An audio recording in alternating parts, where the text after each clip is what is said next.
أشهد أن لا إله إلا الله وحده لا شريك له وأشهد أن محمدا عبده ورسوله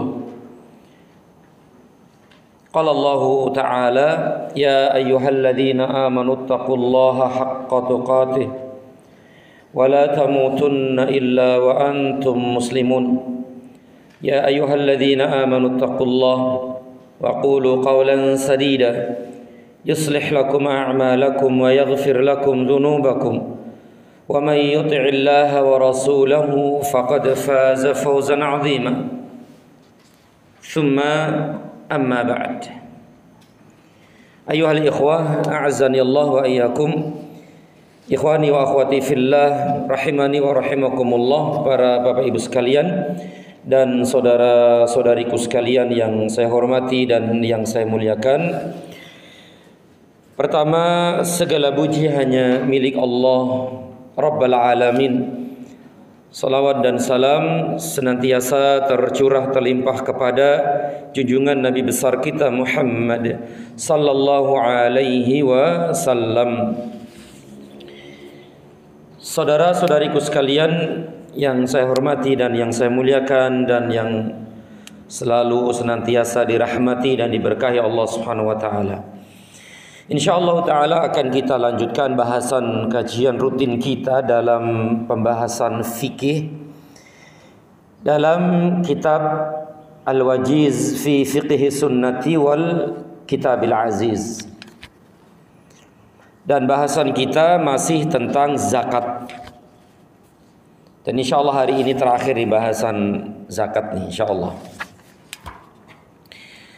Dan pada pertemuan yang lalu, pembahasan yang lalu tentang golongan-golongan atau kelompok-kelompok yang berhak mendapatkan zakat ya. Atau sasaran pembagian zakat nih di terjemahan kita ini. Siapa saja mereka orang-orang yang berhak mendapatkan zakat. Dan ini Allah sebutkan dalam Al-Quran ya, surat At-Taubah ayat 60. Yaitu 8 golongan, 8 kelompok manusia yang mendapatkan zakat. Yang pertama adalah fakir. Yang kedua miskin ya. Yang pertama adalah fakir, yang kedua miskin. Ini sudah kita bahas dulu. Yang ketiga adalah amil zakat. Kemudian yang keempat orang-orang mu'allaf nih,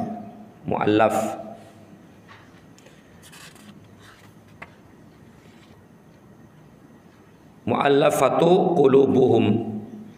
Kemudian yang kelima untuk memerdekakan budak ya. Ar-riqab untuk memerdekakan budak. Dan yang keenam adalah al-gharimun, orang-orang yang berhutang. Ini sudah belum nih ya? Belum ya. Sekarang bahasan yang keenam nih. Al-gharimuna, yaitu orang-orang yang berhutang. Tentu gharib ini, atau langsung saja kita baca lah ya, kita langsung baca. Kata penulis hafizahullah ta'ala, yang artinya mereka terbagi menjadi beberapa bagian. Yang pertama adalah orang yang mempunyai tanggungan atau dia menjamin suatu hutang lalu menjadi wajib baginya untuk melunasinya.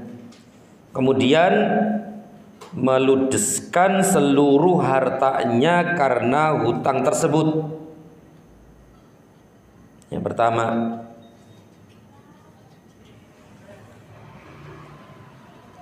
Kemudian yang kedua adalah orang yang bangkrut. Yang ketiga, orang yang berhutang untuk menutupi hutangnya. Yang keempat, orang yang berlumuran maksiat lalu bertaubat, maka mereka semua layak menerima bagian dari zakat. Masya Allah ya, ada 4 ya, ternyata ada 4 nih. Secara umum mereka itu ya ada tiga atau 4 golongan ya, kelompok.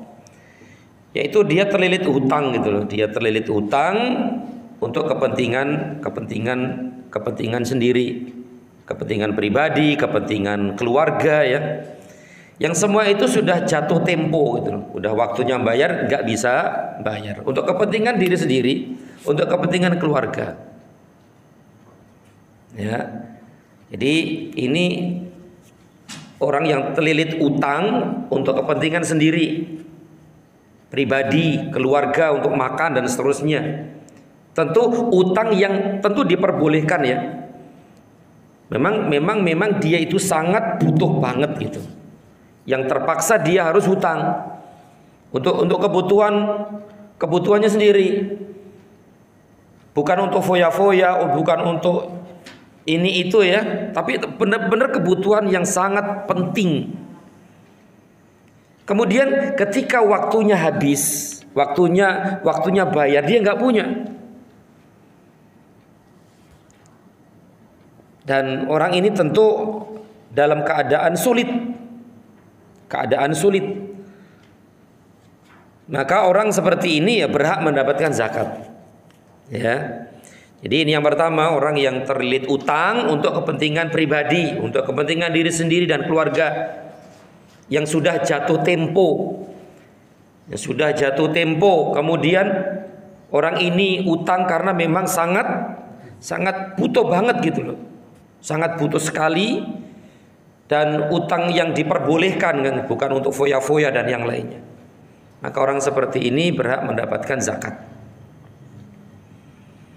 Meskipun mungkin sebelumnya dia itu kaya mungkin ya. Tadi itu kan bangkrut, berarti sebelumnya Masya Allah gitu kan. Kemudian usahanya habis, ludes. Maka orang seperti ini berhak mendapatkan zakat. Kemudian tadi sudah kita sebutkan, yaitu dia terlilit utang karena menjamin utang orang lain gitu. Menjamin utang orang lain. Dan dia pun kesulitan, dia itu juga sulit hidupnya, dan yang ditanggung pun, dijamin pun sulit. Maka orang seperti ini pun berhak mendapatkan zakat. Ya, jadi dia terlilit utang karena menjamin utang orang lain. Berarti ini kalau dia nggak bisa bayar, saya yang bayar gitu loh. Kalau dia nggak bisa bayar, saya yang bayar. Nah kebetulan qadarullah saya pun sulit, terpaksa saya harus hutang. Berarti saya ini berhak mendapatkan zakat. Sebagaimana tadi sudah disebutkan. Ya gampangannya seperti itu. Atau mungkin yang ketiga itu untuk islah,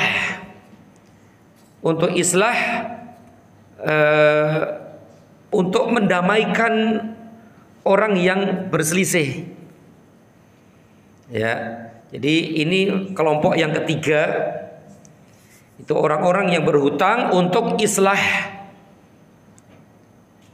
yaitu mendamaikan perselisihan.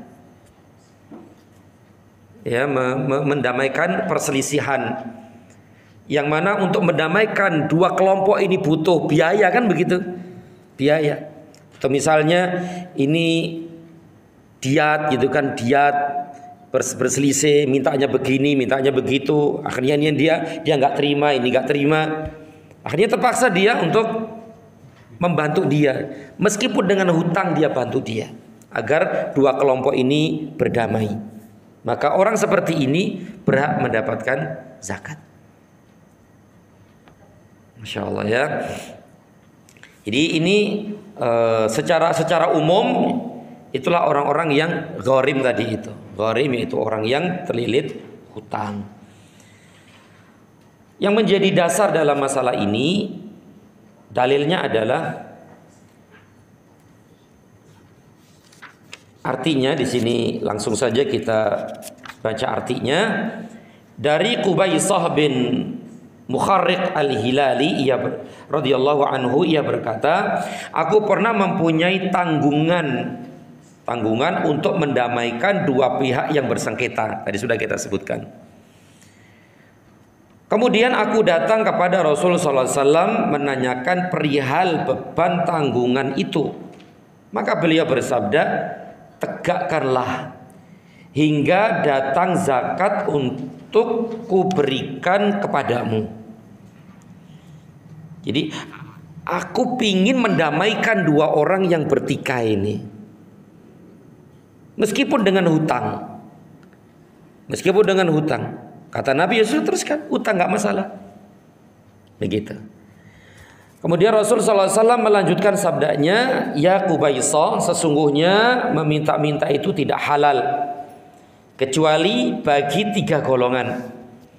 Meminta-minta itu tidak halal berarti haram kecuali bagi tiga golongan. Yang pertama, orang yang memikul beban untuk mendamaikan dua pihak yang bersengketa, maka dihalalkan baginya meminta sampai berhasil mendapatkannya sehingga berhenti memintanya.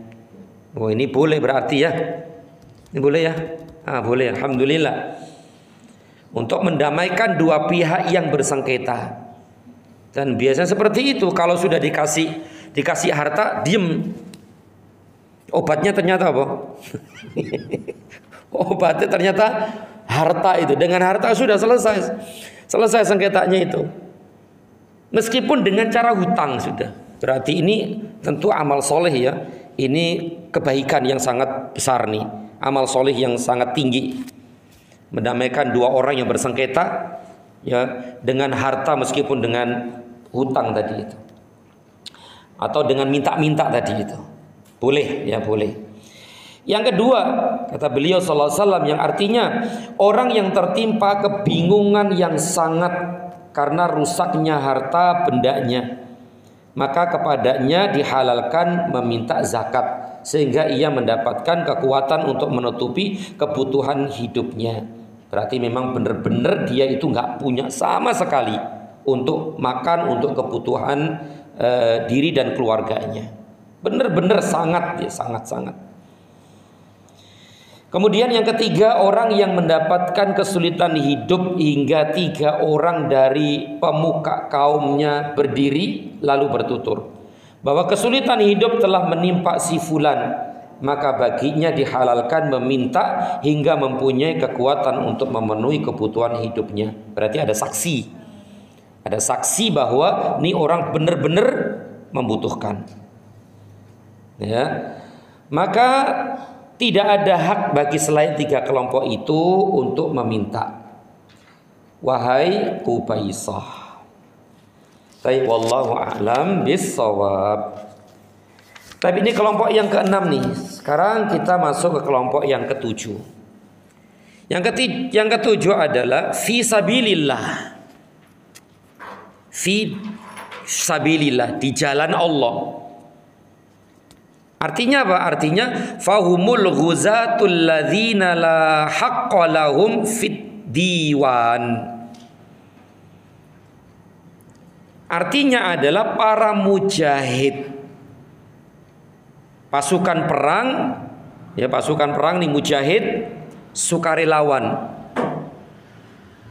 Sukarelawan berarti yang tidak memiliki bagian atau gaji yang tetap dari kas negara.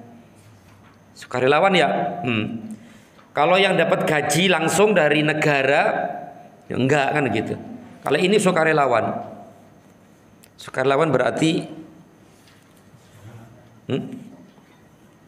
ya kayak bapak-bapak kita dulu ya. Yang berperang begitu kan. Tapi ini kan jihad fisabilillah. Membela agama ya, membela agama, li'ila'i kalimatillah, untuk menegakkan royah bendera tauhid di permukaan bumi ini. Itu namanya jihad. Ya, maka orang-orang seperti ini berhak mendapatkan zakat. Itu para mujahid ya, para mujahid sukarelawan gitu ya, yang tidak mendapatkan gaji tetap dari negara. Maka orang seperti ini mendapatkan zakat. Tentu negara ya tahulah siapa-siapa itu ya. Kan ini semua ini kan di apa ya, didata gitulah, didata oleh negara. Sekarang negara itu tahu ini berhak, ini tidak, ini berhak, ini tidak, begitu.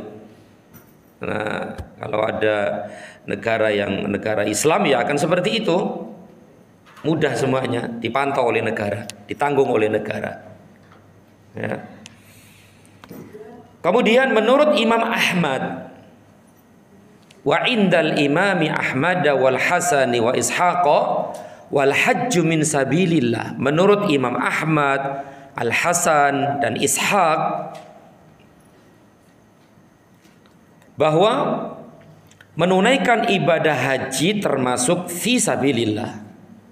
Menurut Al Hasanul Basri, Imam Ahmad dan Ishaq, ibadah haji termasuk fi sabilillah.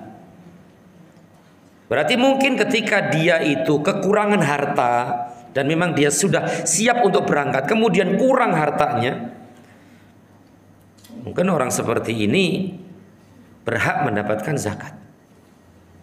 Menurut Ahmad dan yang lainnya tadi. Menurut hemat penulis Syekh Abdul Azim bin Badawi hafizahullah, 3 imam itu mendasarkan pendapatnya pada hadis berikut. Tapi secara umum fi sabilillah itu adalah para mujahid. Ya, para mujahid, orang-orang yang berperang di jalan Allah Subhanahu wa taala. Itu fi sabilillah. Secara umum nih yang kita ketahui bersama selama ini. Tapi ternyata ada pendapat fi sabilillah tidak hanya untuk mujahid, tapi untuk orang yang ingin berhaji, yang tidak punya modal, yang tidak punya biaya, atau mungkin dia sudah siap untuk berangkat tapi mungkin kurang. Maka orang seperti ini berhak mendapatkan zakat menurut 3 imam tersebut. Nah, mereka berdalil hadis Ibnu Abbas radhiyallahu anhuma, qala, dia berkata, yang artinya bahwa Rasulullah sallallahu alaihi wasallam bermaksud hendak menunaikan ibadah haji. Arada Rasulullah sallallahu alaihi wasallam al-hajja. Di Rasulullah sallallahu alaihi wasallam bermaksud untuk menunaikan ibadah haji. Lalu ada seorang wanita berkata kepada suaminya, "Tolong hajikanlah aku bersama Rasul sallallahu alaihi wasallam." Maka jawab dari suaminya, "Aku tidak punya biaya untuk menghajikanmu." Biaya di sini ya mungkin tunggangan gitu. Karena wanita kan, jalan jauh kan dari Madinah ke Mekah. Kemudian ia berkata kepada suaminya, "Tolong hajikanlah diriku dengan biaya dari menjual untamu." Lalu suaminya berkata, "Itu diperuntukkan fisabilillah, untuk jihad fisabilillah, untuk perang begitu. Jangan dijual lah begitu." Kemudian sang suami datang menghadap Rasul sallallahu alaihi wasallam lalu berkata, "Ya Rasulullah, sesungguhnya istriku menyampaikan salam kepadamu dan ia meminta kepadaku agar ia bisa menunaikan ibadah haji bersamamu. Ia mengatakan kepadaku," itu istrinya, "tolong hajikanlah aku dengan biaya dari hasil menjual untamu yang berasal dari zakat si fulan itu." Lalu saya jawab, "Itu diperuntukkan fisabilillah." Maka Rasulullah sallallahu alaihi wasallam bersabda, "Ketahuilah sesungguhnya kalau engkau menghajikannya dengan biaya berasal dari hasil tersebut berarti fisabilillah." Berarti fisabilillah. Dari hadis ini, yaitu sabda Rasul tadi itu, kalau engkau menghajikan istrimu dengan biaya berasal dari hasil tersebut, hasil penjualan unta tadi itu, berarti itu fisabilillah. Berarti istinbat pengambilan dalil, pengambilan hukum dari dalil ini adalah sabda Nabi, berarti fisabilillah. Berarti orang-orang yang berhaji dan memang pingin banget berhaji atau mungkin kurang biaya haji, maka dia berhak mendapatkan zakat. Ini pendapat Imam Ahmad, Imam Al-Hasanul Basri dan Ishaq ya rahimahumullahu taala rahmatan wasi'ah. Tapi selama ini yang kita ketahui dan ini masyhur dari kalangan kaum muslimin, maksud dari fisabilillah adalah mujahid, orang yang berperang di jalan Allah Subhanahu wa taala, yang mana mereka tidak mendapatkan gaji dari pemerintah, dari negara, berarti mereka ini sukarelawan. Tentu meskipun di antara mereka ada yang mungkin kaya, mungkin enggak? Ya mungkin. Ada yang kaya banget, ada yang di bawah itu, mungkin ada yang miskin juga.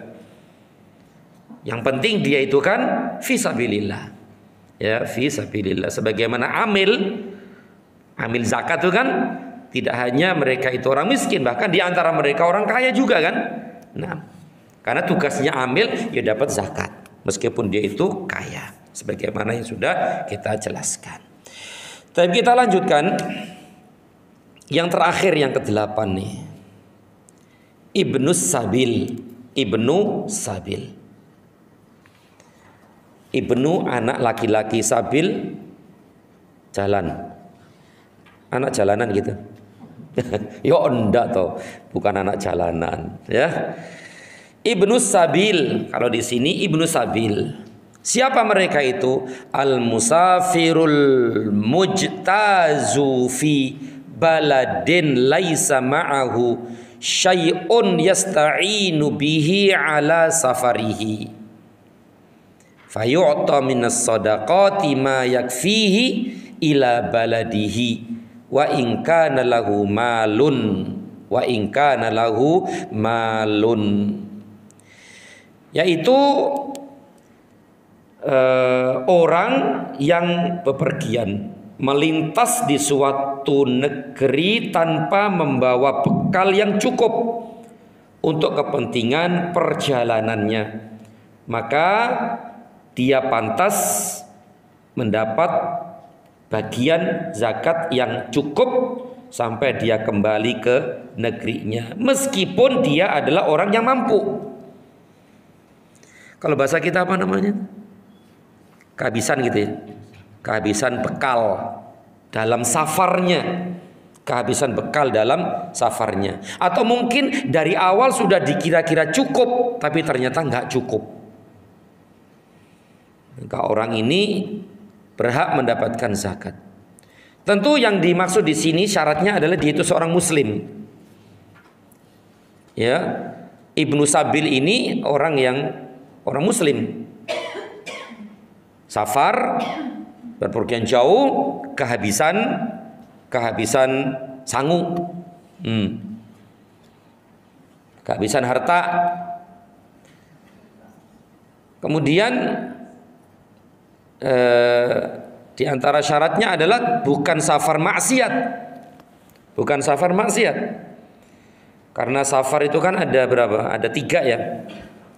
Safar itu kan ada 3. Ada safar apa? Safar taat. Kedua ada safar mubah. Ketiga ada safar maksiat. Kalau safar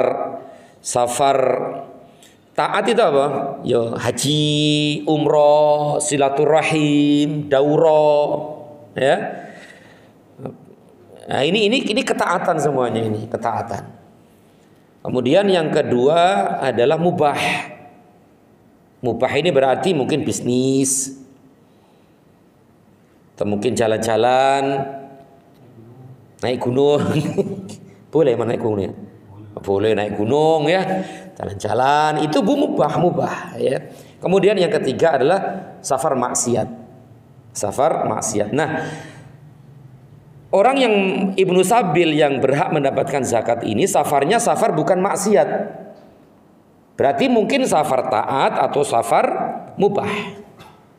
Maka mereka berhak dapat zakat, ya, Masya Allah. Baik, kemudian demikian juga hukum yang diterapkan kepada orang yang mengadakan safar dari negerinya ke negeri orang dan dia tidak membawa bekal sedikit pun, maka ia berhak diberi bagian dari zakat yang sekiranya cukup untuk pulang dan pergi. Ya kayak apa namanya? Mungkin para penuntut ilmu, ya, para penuntut ilmu yang dia harus safar kan gitu. Namanya penuntut ilmu itu kan nggak semuanya mampu kan. Nah, belajar ke sana ke sini itu kan butuh biaya besar, ya, biaya besar, sehingga dia itu sangat kekurangan di negeri orang itu. Maka orang seperti ini pun berhak mendapatkan zakat, karena talabul ilminya dia itu kan butuh safar jauh gitu. Ketika pergi juga mungkin harus pergi nggak ada ongkos kan gitu. Nah, orang seperti dapat tuh. Nah, ketika sampai di tempat safar itu dia pun seperti itu, kekurangan, maka insya Allah dia pun berhak mendapatkan zakat. Dalilnya adalah ayat 60 surat At-Taubah dan hadis yang diriwayatkan oleh Imam Abu Dawud dan Ibnu Majah yang artinya dari Ma'mar dari Yazid bin Aslam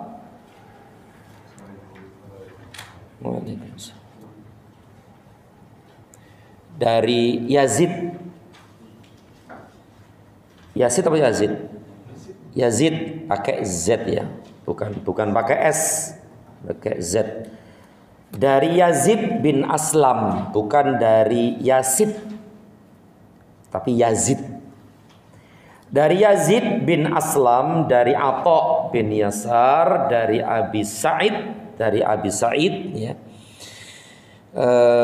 radhiyallahu anhu qala, bahwasanya Rasulullah sallallahu alaihi wasallam bersabda, zakat tidak halal bagi orang yang kaya kecuali bagi 5 kelompok. Nggak halal bagi orang kaya kecuali 5 kelompok. Pertama, orang kaya yang menjadi amil zakat. Ini sudah dulu penjelasannya. Yang kedua, orang kaya yang membeli barang zakat dengan harta pribadinya. Orang kaya yang membeli barang zakat dengan harta pribadinya. Barang zakat dengan harta pribadinya. Yang ketiga, orang yang berutang. Keempat, orang kaya dan ikut berperang di jalan Allah. Tadi sudah. Kelima, orang miskin yang mendapat bagian zakat lalu dihadiahkan kembali kepada orang kaya. Lalu dihadiahkannya kembali kepada orang kaya. Hadis ini sahih dalam Sahihul Jami' Shaghir, ya, Jami'us Shaghir, Ainul Ma'bud dan Ibnu Majah. Inilah akhifillah secara ringkas, ya, secara ringkas orang-orang kelompok yang berhak mendapatkan harta zakat. Wallahu a'lam bis-shawab. Baik, kita lanjutkan akhi. Bahasan terakhir atau sebelum terakhir yaitu zakatul fitr. Kalau yang tadi itu lanjutan, ya. Sekarang zakatul fitr. Zakat fitrah ini pun insya Allah sudah pahamlah, ya. Dan ini pun sudah kita bahas dulu. Sudah kita bahas nggak sih dulu, ya? Dulu, kalau tidak salah sih. Ya mudah-mudahan enggak. Mudah-mudahan salah sih. Mudah-mudahan salah. Zakatul fitr, dan masalah ini insya Allah tidak asing bagi kita semua karena setiap tahun kita mengeluarkan zakat fitrah dan sering kita mendapatkan materi-materi seperti ini.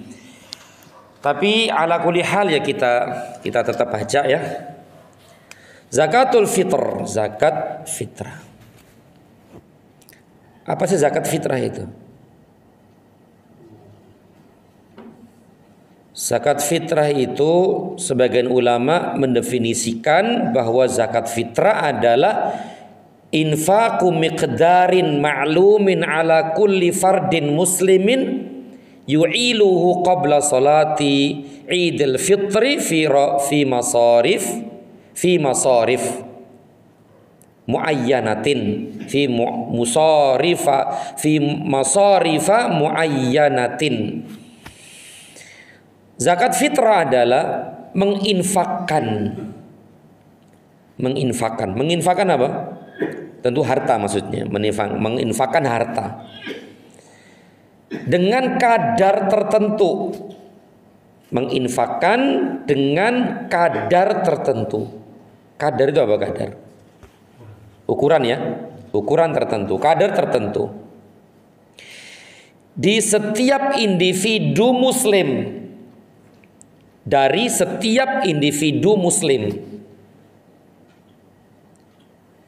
yang berada dalam tanggungannya sebelum sholat Idul Fitri, yang kemudian diberikan kepada golongan tertentu. Golongan tertentu di sini nanti disebutkan siapa? Fakir dan miskin. Nah, ini definisi zakat fitrah. Menginfakkan, tentu menginfakkan harta dengan kadar tertentu, dengan ukuran tertentu. Dan harta ini pun tidak semuanya kadar tertentu, berarti tidak sembarangan, sudah ditentuin begitu. Dari setiap individu muslim dan yang berada dalam tanggungannya. Individu muslim berarti saya, yang berada dalam tanggungan berarti keluarga, juga keluarga. Sebelum sholat Idul Fitri, lalu diberikan kepada siapa? Kepada golongan tertentu. Golongan tertentu di sini adalah fakir dan miskin. Nah, ini definisi zakat fitrah. Kita baca yang pertama adalah hukmuha, hukumnya, hukum zakat fitrah. Kata penulis hafizahullah, zakatul fitri wajibatun ala kulli muslimin. Zakat fitrah wajib bagi setiap muslim. Baik, wajib hukumnya. Dalilnya mana kalau wajib? Tentu dalilnya dari Al-Quran dan Sunnah, juga ijma. Dalilnya Al-Quran, Sunnah, dan ijma. Kalau dari Al-Quran, kira-kira mana? Di sini nggak disebutkan. Wa aqimus shalah wa atuz zakah. Dirikanlah salat dan keluarkan dan tunaikan zakat. Tunaikan zakat berarti masuk di dalamnya zakat fitrah. Surat Al-Baqarah ayat 43. Al-Baqarah ayat 43. Kemudian dalil dari hadis nih, hadis Ibnu Umar ya radhiyallahu anhuma, qala, dia berkata, faradha Rasulullah sallallahu alaihi wasallam zakatal fitri. Rasulullah sallallahu alaihi wasallam mewajibkan zakat fitrah so'an min tamrin, dengan ukuran 1 so' kurma, 1 so' syair. Syair itu apa? Gandum. Alal abdi, ya, wajib bagi abdi berarti budak dan orang yang merdeka, laki-laki, perempuan, kecil, besar dari kaum muslimin. Dan beliau wa amara biha, dan beliau memerintahkan mengeluarkan zakat fitrah itu qabla khurujin nasi ila shalah, sebelum manusia keluar untuk melaksanakan sholat Idul Fitri. Berarti ukurannya di sini 1 so' ya, 1 so'. 1 so' itu minimal 2,5 ya. 2,5 kilogram itu 1 so'. Berarti wajib, baik yang hamba sahaya, hamba atau budak atau dan orang yang merdeka, laki-laki, perempuan, anak kecil, orang besar dari kaum muslimin. Taib. Yang berikutnya, hikmahnya, hikmah zakat fitrah, yaitu hadis Ibnu Abbas radhiyallahu anhu maqala, dia berkata, farada Rasulullah sallallahu alaihi wasallam zakatal fitri tuhratan lis-shaimi minal laghwi war-rafathi wa tu'matan lil masakin. Faman addaha qabla salati fahiya zakatun maqbulah wa man addaha ba'da salati fahiya shadaqatun minas shadaqat.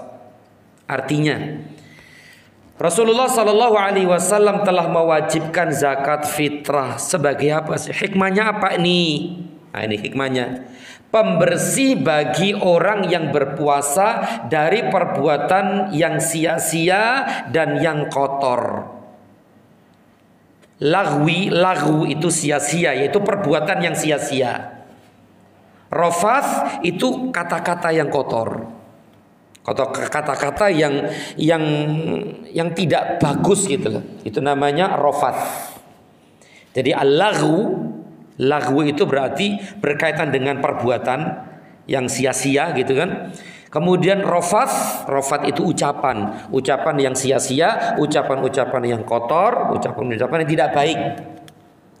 Nah, ternyata hikmah zakat fitrah ini untuk mensucikan itu semua, membersihkan perbuatan-perbuatan yang buruk, ya, ucapan-ucapan yang kotor. Begitu. Kemudian yang ketiga, wa tu'matan lil masakin, makanan bagi orang-orang miskin. Makanan, ya,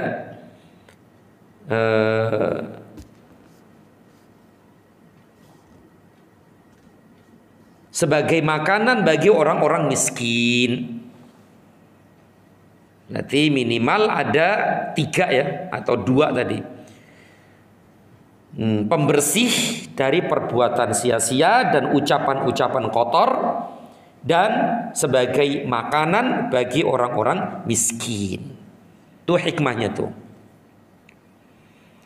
Sehingga waktu itu diri kita ini bersih dari kotoran-kotoran tadi itu, dari perbuatan-perbuatan yang nggak baik dan ucapan-ucapan yang bersih semuanya dengan zakat fitrah, dan memberikan kebahagiaan kepada orang lain, memberikan kesenangan, kebahagiaan, kecukupan bagi orang-orang miskin. Semuanya kebaikan, berarti kebaikan untuk pribadi dan untuk orang lain. Itu zakat fitrah, luar biasa, Masya Allah ya. Kemudian barang siapa yang mengeluarkannya barang siapa yang mengeluarkan zakat fitrah sebelum sholat Idul Fitri, maka itu dikatakan zakat yang diterima. Itu zakat fitrah diterima. Dan barang siapa yang mengeluarkannya setelah sholat Idul Fitri, fahiya shadaqatun minas shadaqah, maka itu dihitung sodako dari sodako. Berarti tidak dihitung zakat fitrah, tapi hanya sekedar sodako saja. Begitu ya, wallahu a'lam. Kemudian yang ketiga, alaman tajib. Siapakah yang wajib mengeluarkan zakat fitrah itu? Siapa saja yang wajib ya mengeluarkan zakat fitrah? Kata penulis hafizahullah, yang wajib mengeluarkan zakat fitrah adalah al-hur, orang merdeka. Tadi sudah disebutkan di awal, merdeka. Kemudian yang muslim, al-malik lima yazidu an qutihi wa quti iyalihi yauman wa lailatan. Zakat fitrah yang wajib mengeluarkan zakat fitrah ialah orang muslim yang merdeka. Ya, merdeka yang sudah memiliki makanan pokok melebihi kebutuhan dirinya sendiri dan keluarganya untuk sehari semalam. Sehari semalam berarti berapa hari ya? Sehari semalam menjelang ya di hari Idul Fitri itu. Ya, insyaallah. Di samping itu ia juga wajib mengeluarkan zakat fitrah untuk orang-orang yang menjadi tanggungannya. Misalnya istrinya, anak-anaknya, pembantunya. Loh, pembantu juga ya? Iya. Karena pembantu itu menjadi tanggungan dia. Tentu pembantu yang tinggal di rumah ya. Pembantu yang tinggal di rumah, yang makan di rumah, yang tidur di rumah. Ya, kalau pulang pergi gimana? Pembantu apa namanya, tukang gosok, cuci itu kan. Itu bukan pembantu masuk dalam ini. Berarti dia itu bukan tanggungan dia. Ya. Cuman ngasih gaji saja kan gitu. Tapi kalau yang di rumah kan ya makan bersama, tuannya di situ ya. Maka dia menjadi tanggungannya. Maka harus dibayarkan dia itu semua. Dan budaknya bila mereka itu muslim. Bila dia itu muslim, idza kanu muslimin. Wa khodamihi, khodam di sini pembantunya. Jika mereka itu kaum muslimin. Dari Ibnu Umar radhiyallahu anhuma qala, dia berkata, amara Rasulullah sallallahu alaihi wasallam bi sadaqatil fitri anis saghiri wal kabiri wal hurri wal abdi mimman tamununa. Nah, ini hadis lagi nih Ibnu Umar. Ia berkata Rasul sallallahu alaihi wasallam pernah memerintahkan kami agar mengeluarkan zakat fitrah untuk siapa nih? Anak-anak kecil, orang-orang dewasa, untuk orang merdeka dan hamba sahaya dari kalangan orang-orang yang kamu tanggung kebutuhan pokoknya. Alhamdulillah, dan insya Allah semua ini sudah kita pahami. Berarti saya kemudian dan anggota keluarga saya yang menjadi tanggungan saya. Ya, berarti bisa 10 orang, mungkin 11 orang, 12 orang, dan masing-masing adalah 2,5 kilogram. Begitu. Tentu syaratnya adalah muslim dan memiliki makan yang cukup di hari itu, lebih makannya lebih di hari itu, di malam atau di sebelum berangkat ke sholat Idul Fitr. Kelebihan. Berarti kalau nggak punya waktu itu gimana? Ya nggak wajib. Alhamdulillah. Islam itu mudah, gampang, dan sedikit kok. 2,5 kilogram itu ya tidak banyak. Ya subhan. Tapi hikmahnya tadi tinggi sekali gitu loh. Hikmahnya itu luar biasa. Meskipun yang dikeluarkan itu sedikit, 2,5 kilogram, satu sok, sedikit. Alhamdulillah semuanya mudah dan ringan, tidak ada yang sulit. Kalaupun nggak punya di waktu itu, nggak wajib bagi dia. Walhamdulillah. Dan alhamdulillah juga seandainya dia itu miskin, benar-benar nggak punya di malam itu atau di hari itu, tapi kan dapat zakat kan? Dari hasil zakat pemberian orang lain untuk zakat nggak? Bisa nggak? Ya bisa. Alhamdulillah. Dapatnya malam,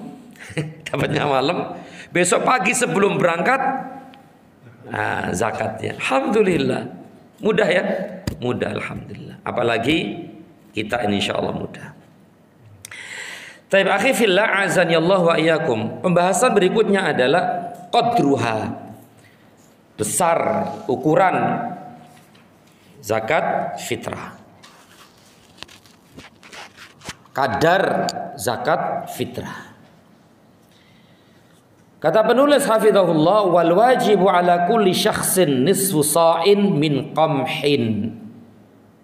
wajib bagi setiap orang setengah sok dari qamah. Ini setengah sok. Kalau sebelumnya berapa? 1 sok ya? 1 sok. Tapi ini kok setengah. Nah, ini khusus setengah sok itu qamah. Qamah atau qamah. Qamah itu di sini disebutkan gandum dengan kualitas tinggi. Ada namanya syair. Syair itu gandum, tapi kualitasnya bawah. Kalau qamah gandum juga, tapi kualitasnya tinggi. Maka kalau qamah setengah sok. Setengah sok berarti berapa? Setengahnya 2,5 kan? Berapa jadi? 1 ya digenepin 1,5 kilo dah gitu. 1,5 kilogram. Tapi kalau beras kualitas tinggi, apa paling tinggi? Tapi enggak, kalau berasnya sama semua. Ini kan qamah, ya, gandum yang kualitas tinggi itu setengah sok. Berarti 1,5 kilo. Au sa'in min tamrin au zabib, atau 1 sok berarti 2,5 kilogram dari tamr, kurma atau zabib. Zabib itu apa? Kismis. Atau syair gandum yang kualitas di bawah qamah tadi. Au aktin. Aktin itu apa? Di situ susu kering. Kan gitu ada ya. Susu kering. Aktin. Artinya susu yang sudah dikeringin gitu loh. Susu yang sudah dikeringin gitu. Susu bubuk enggak itu? Susu bubuk ya. Kan dikeringin ya. Itu namanya aktin. Atau yang lainnya gitu ya. Atau yang semisal dengan itu. Yang termasuk, nah ini dia penting, makanan pokok. Makanan pokok. Jadi syaratnya adalah makanan pokok ini. Makanan pokok berarti kalau kita ya beras kan gitu, beras. Misalnya di sini beras, jagung dan semisalnya yang termasuk, ingat, makanan pokok. Makanan pokok di daerah itu, di negeri itu. Ya. Kemudian adapun bolehnya berarti di sini tidak harus ya. Bolehnya mengeluarkan zakat fitrah dengan setengah sok qamah tadi itu, dalilnya ini. Yaitu dari Urwah bin Zubair radhiyallahu anhu, dia berkata bahwa Asma binti Abu Bakar radhiyallahu anha biasa mengeluarkan zakat fitrah pada masa Rasul sallallahu alaihi wasallam untuk keluarganya, yaitu orang yang merdeka di antara mereka dan hamba sahaya 2 mud gandum. 2 mud gandum. Muddaini min hintah. 2 mud itu berapa? Berapa sok? Setengah sok. Muddaini itu setengah sok. Min hintah. Hintah itu gandum, tentu gandum yang berkualitas tinggi. Di atasnya syair. Atau so'an min tamr, 1 sok kurma dengan mud dan sok yang dengan mud atau sok yang biasa mereka mengukur dengannya makanan pokok mereka. Yang menjadi dalil di sini adalah muddaini min hintah, setengah sok atau 2 mud hintah. Hintah itu tadi gandum yang berkualitas tinggi. Di atasnya syair. Syair itu ya biasalah gitu, biasa. tapi ini kualitas tinggi. Ya seperti apa bentuknya kita nggak tahu, karena kita kan beras makannya ya, bukan gandum. Wallahu a'lam bishawab. Kemudian adapun bolehnya mengeluarkan zakat fitrah satu sok selain gandum yang dimaksud di atas mengacu kepada hadis Abu Sa'id Al-Khudri radhiyallahu anhu, dia berkata, kami biasa mengeluarkan zakat fitrah satu sok makanan atau satu sok gandum, yaitu syair, satu sok syair gandum yang kualitas di bawah tadi, atau satu sok kurma kering, atau satu sok susu kering yang sudah dikeringkan, atau satu sok kismis. Muttafaqun alaih. Jelas di sini insyaallah taala. Kalau kita ya beras, titik beras. Kemudian ini penting di sini, walam yujiz amatul fuqaha'i ikhraja al-qimati. Jumhur, mayoritas, kebanyakan ahli fikih tidak membolehkan mengeluarkan zakat fitrah dengan qimah. Qimah itu apa? Qimah itu harga. Berarti kalau 2,5 kilogram diduitin gitu lah. Berarti berapa itu? Kebanyakan berapa di sini? 50 ya, 50 ya. Itu nggak boleh. Kebanyakan ulama, mayoritas kebanyakan ulama tidak membolehkan dengan harga itu. Dengan uang tidak boleh. Kalau dikatakan tidak boleh berarti tidak sah. Kebanyakan ulama. Tapi ada satu ulama yang membolehkan, yaitu Abu Hanifah. Berarti kebanyakan ulama tidak membolehkan dengan harga tadi itu. Uang nggak boleh, 50.000 nggak boleh. Di antaranya adalah Imam Syafi'i, Imam Ahmad bin Hambal, Imam Maliki, dan imam-imam yang lainnya tidak membolehkan dengan harga. Uang nggak boleh. Berarti nggak sah. Dan inilah pendapat yang kuat, pendapat yang rajih, pendapat yang kuat. Berarti harus dengan makanan pokok.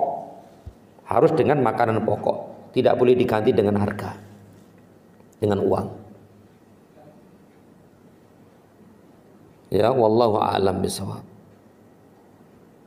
Sebagaimana disebutkan oleh Imam Nawawi dalam Syarah Muslim. Qultu, aku berkata, penulis berkata, wa qaulu Abu Hanifah mardud.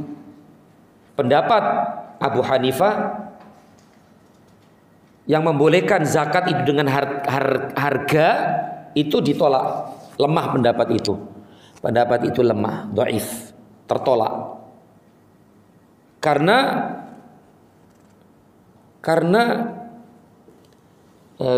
ayat Quran mengatakan yang artinya wa ma kana rabbuka nasiya. Wa ma kana rabbuka nasiya. Surat Maryam ayat 64. Wa ma kana rabbuka nasiya, dan Rabbmu tidak pernah lupa. Maksudnya apa di sini? Maksudnya andai kata mengeluarkan zakat fitrah dengan harganya atau uang dibolehkan dan dianggap mewakili, sudah barang tentu Allah Ta'ala dan Rasulnya pasti akan menjelaskannya. Pasti akan menjelaskannya. Oleh karena itu kita wajib mencukupkan diri dengan zahir nas syar'i, tanpa memalingkan maknanya dan tanpa pula memaksakan diri untuk mentakwilkan. Jadi dalil-dalil dari Al-Quran dan Sunnah menunjukkan adalah it'am. Apa it'am itu? Makanan. Nabi dan para sahabatnya pun zakat fitrah dengan makanan pokok. Tidak ada disebutkan dengan uang atau harganya, nggak ada. Padahal di zaman Rasul ada uang nggak? Ada. Dan ayat-ayat Al-Quran pun menunjukkan kasih makan, kasih makan, kasih makan. Hadis-hadis pun demikian, makan, makan, makan. Tidak disebutkan harga atau uang. Kalau seandainya itu boleh, tentu Allah akan menjelaskannya. Tentu Rasul akan menjelaskannya atau mungkin mencontohkannya. Tapi tidak ada penjelasan dan tidak ada contohnya. Maka pendapat yang rajih, pendapat yang kuat adalah tadi harus dengan makanan pokok dan tidak boleh dengan harga atau uang. Meskipun Imam Abu Hanifah rahimahullah membolehkannya. Wallahu a'lam bis-shawab. Kemudian yang keberapa ini? 1, 2, 3, 4, 5. Sekarang yang kelima. Waktu mengeluarkan zakat fitrah nih. Nah, tadi sudah kita jelaskan ya. Ibnu Umar, dari Ibnu Umar radhiyallahu anhuma, ia berkata Rasulullah sallallahu alaihi wasallam pernah memerintahkan kami agar zakat fitrah dikeluarkan sebelum orang-orang berangkat ke tempat sholat Idul Fitri. Jelas di sini. Bagi yang punya boleh mengeluarkan zakat fitrah 1 atau 2 hari sebelum Idul Fitri. Itu boleh juga. Yang paling afdal itu kapan? Sebelum berangkat ke lapangan. Tapi boleh sehari atau 2 hari sebelum Idul Fitri. Ya, sehari atau 2 hari sebelum Idul Fitri. Kalau sebelum sebulan gimana apa ya? Di hari tanggal 1 Ramadan zakat. Ya enggak lah, itu karena hikmahnya tadi apa? Hikmah dari zakat fitrah tadi kan diantaranya kan ada membersihkan perbuatan-perbuatan buruk, ucapan-ucapan kotor, dan memberikan makan orang miskin. Berarti hikmahnya ini nggak terpenuhi ketika dikeluarkan di awal-awal Ramadan. Nah, di awal-awal Ramadan kan belum kan. Jadi ini yang benar, ini yang rajih, yang benar, yang sahih. Jadi afdolnya adalah malam atau sebelum berangkat ke lapangan, dan bolehnya adalah sehari 2 hari sebelum Idul Fitri. Itu boleh saja. Ya. Wallahu a'lam. Kemudian sebab ada riwayat yang artinya dari Nafi', ia berkata adalah Ibnu Umar mengeluarkan zakat fitrah kepada orang-orang yang berhak menerimanya, dan kaum muslimin yang wajib mengeluarkan zakat mengeluarkannya sehari atau 2 hari sebelum Idul Fitri. Nah ini ya, ini dalilnya nih, sehari atau 2 hari sebelum Idul Fitri. Kemudian kita lanjutkan. Hukumnya haram nih, haram menunda pengeluaran zakat fitrah hingga di luar waktunya tanpa ada udzur syar'i. Berarti udzur syar'i, misalnya hari ini dia nggak punya, besoknya punya, berarti dikeluarkan juga tidak masalah insyaallah. Berarti udzur dia tidak punya kan, waktu itu dia nggak punya, benar-benar nggak punya, besoknya punya, ya udah keluarkan besok, tidak masalah. Ya, jadi hukumnya haram menunda pengeluaran zakat fitrah sampai keluar waktunya. Keluar waktunya ini berarti setelah sholat. Setelah sholat Idul Fitri itu sudah habis waktunya. Ya. Dalilnya mana? Dalilnya adalah dari Ibnu Abbas radhiyallahu anhu, ia berkata Rasulullah SAW telah memfardukan, mewajibkan zakat fitrah atas kaum muslimin sebagai pembersih bagi orang yang berpuasa dari perbuatan sia-sia dan kotor, dan sebagai makanan bagi orang-orang miskin. Maka barang siapa yang mengeluarkannya setelah sholat Idul Fitri, maka dari itu termasuk sodakoh biasa. Sodakoh biasa berarti sodakoh yang hukumnya sunnah, bukan yang wajib. Kalau zakat fitrah itu kan wajib. Ya, alhamdulillah di daerah kita ini ya guyub dan mudah sekali. Yang terakhir yang berhak menerima zakat fitrah ini siapa nih? Tadi sudah kita sebutkan. Zakat fitrah hanya diperuntukkan kepada orang-orang miskin. Kalau disebutkan miskin saja masuk di mana? Masuk di dalamnya apa? Fakir. Ini dua kata yang kalau digabung berbeda, kalau dipisah sama. Fakir dan miskin. Berarti disebutkan satu saja masuk di dalamnya fakir ya. Orang-orang miskin saja berarti masuk dalamnya fakir. Ini didasarkan kepada sabda Rasul sallallahu alaihi wasallam melalui Ibnu Abbas, diriwayatkan melalui Ibnu Abbas radhiyallahu anhuma sebagai makanan bagi orang-orang miskin. Berarti tidak sah diberikan kepada amil, gharim, ibnu sabil dan yang lainnya yang 8 tadi enggak boleh.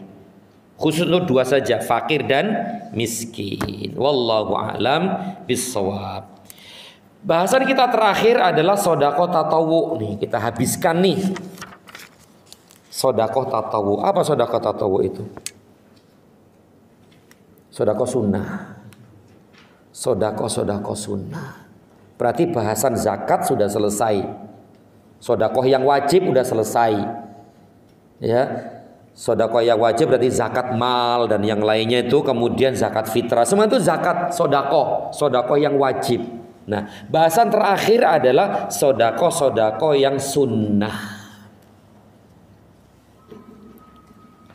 Kata penulis hafizahullah, yustahabbu wa yustahabbul iktsaru min shadaqatit tatawwu, dianjurkan, disunahkan, ditekankan memperbanyak sedekah tatawwu.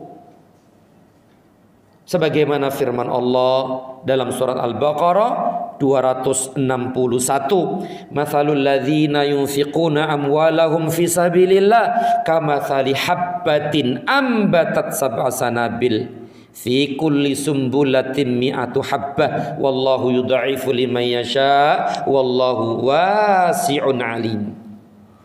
Artinya, perumpamaan infak yang dikeluarkan oleh orang-orang yang menginfakkan hartanya di jalan Allah, sedekah termasuk sedekah sunnah ini, adalah serupa dengan sebutir benih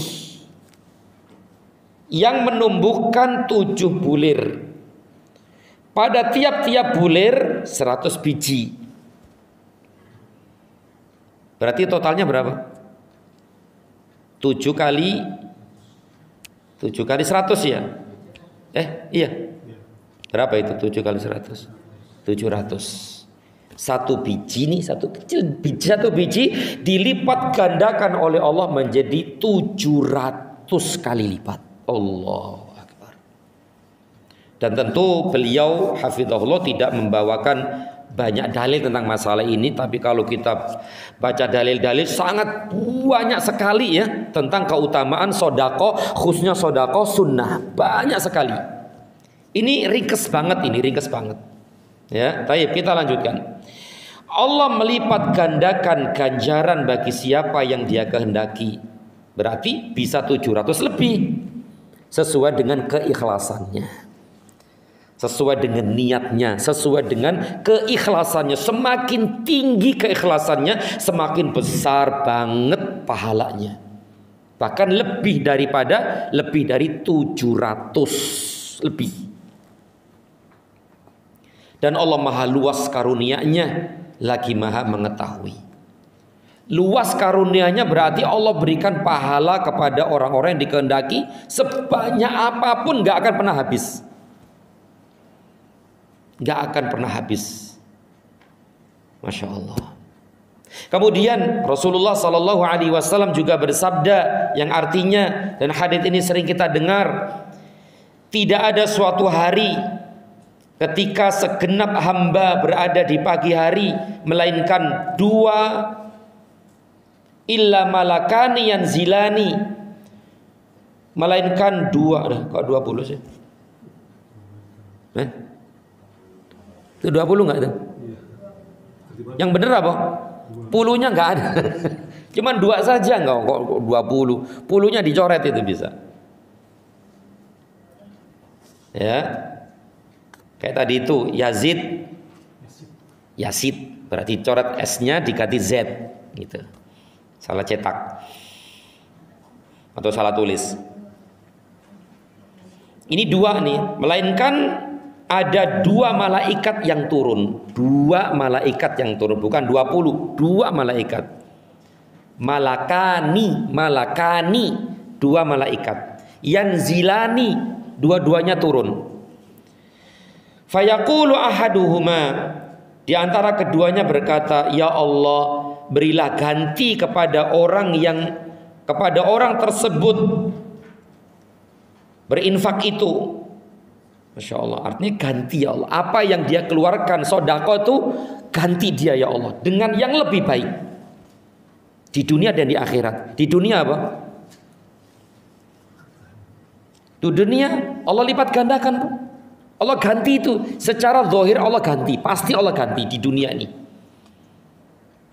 Dikeluarkan ini, Allah akan ganti dengan yang lain. Keluarkan ini, ganti yang lain, dan itu lebih banyak. Itu di dunia, dan itu nyata, dan itu benar-benar nyata. Apalagi nanti di akhirat, pahala yang sangat banyak sekali, ganjaran yang sangat banyak sekali. Ini dia, masya Allah ya. Ya Allah, berilah ganti kepada orang tersebut yang berinfak tadi itu. Dan yang lain, malaikat yang lain berdoa juga, ya Allah, berilah kerusakan, kehancuran kepada orang yang enggan berinfak itu. Pelit, tidak mau bersedekah. Nah, tidak mau bersedekah, tidak mau berinfak, khususnya kepada misalnya keluarga yang menjadi tanggungannya. Begitu. Hadis ini sahih ya. Muttafaqun alaihi. Dan yang terakhir, dan orang yang paling utama memperoleh sedekah ialah keluarganya dan kerabatnya. Betul. Sedekah yang paling afdol, sedekah yang paling bagus adalah kepada keluarganya, kerabatnya. Paman, bule, bude ya. Itu ya. Kakak, adik, sepupu, ponakan, nah itu. Yang mereka itu kekurangan, itu bagus tuh. Masih sedekah kepada mereka. Dalilnya mana? Sedekah yang diberikan kepada orang miskin adalah berfungsi sebagai sedekah. Artinya apa ini? Sedekah untuk orang miskin dihitung satu sedekah. Ganjarannya satu sedekah. Ganjarannya satu, yaitu sedekah itu. Dan kepada wa'ala dzirrahimi, dan kepada kerabat isnan, dua pahala. Untuk keluarga kerabat itu dua pahala. Pahala apa? Pahala sedekah dan pahala silaturrahim. Masya Allah. Berarti dua. Kalau untuk miskin yang bukan kerabat, satu. Untuk keluarga kerabat maksudnya dua. Satu tadi itu sedekah saja. Kalau dua adalah sedekah dan silaturrahim, nyambung sanak, nyambung kerabat. Itu pahala sendiri. Wallahu a'lam bissawab. Dengan demikian selesai pembahasan kita tentang sedekah atau zakat. Ya, alhamdulillah selesai bahasan kita tentang zakat, dan tentu sesuai dengan judul kitab ini Al-Wajiz, berarti ringkes ya, ringkes. Maka bahasan kita juga ringkes. Tapi secara global, secara umum insyaallah kita tahu hukum-hukumnya ya. Wallahu a'lam bishawab. Dan pada jumpa yang akan datang kita masuk bab baru, yaitu haji. Jamaah haji udah mau pulang ya, udah pulang ya, baru kita bahas. Harusnya mau berangkat baru bahas ya. Qadarullah. Tapi la ba'sa. Kita kan bahas hukum ya, hukum-hukum syar'i. Hukum-hukum syar'i yang berkaitan dengan keseharian kita. Wallahu a'lam bishawab. Demikian, semoga bermanfaat, lebih kurang mohon maaf. Sallallahu ala Muhammad wa ala alihi wa sahbihi wa sallam. Subhanakallahumma wa bihamdika asyhadu an la ilaha illa anta astaghfiruka wa atubu ilaik. Assalamualaikum warahmatullahi wabarakatuh.